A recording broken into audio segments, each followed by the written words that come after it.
మావిగన్ అంటే 3 ప్రాంతాలకు సంబంధించినటువంటి పేరు. మా అంటే మచిలీపట్నం, వి అంటే విజయవాడ, గన్ అంటే గుంటూరు. GUNTUR గుంటూరులో 3 అక్షరాలు 3. ఇప్పుడు నార్మల్‌గా పేర్లు ఇప్పుడు మనం చంద్రబాబు నాయుడిని తెలుగుదేశం వాళ్ళు ఏమని పిలుచుకుంటారు? CBN అని పిలుచుకుంటారు. తప్పులేదు. వాళ్ళ అభిమానంగా వాళ్ళు పిలుచుకుంటారు. నందమూరి బాలకృష్ణ ఏమని పిలుచుకుంటారు?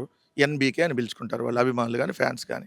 అదే విధంగా చూస్తే నందమూరి తారక రామారావు గారిని ఏమంటారు? NTR అని పిలుచుకుంటారు.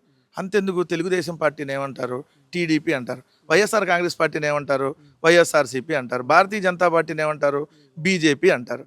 జనసేన ఏమంటారు? JSP ఏదో పిలుచుకుంటారు వాళ్ళు. సో, దీన్ని ఎట్లా తప్పయిద్ది? నరేంద్ర మోడీ గారిని నమో అంటారు వాళ్ళు అభిమానంగా. అట్లానే ఇప్పుడు మనం అంతకుముందు ఇక్కడ విజయవాడ, గుంటూరు, తెనాలి, మంగళగిరి కలిసి VGTM అని ఉండేది. చంద్రబాబు నాయుడు గారు వచ్చినాక VGTM తీసేశాడు. సో, VGTM అంటే 4 ప్రాంతాలు, 4 పేర్లు ఫస్ట్ లెటర్ పెట్టారు.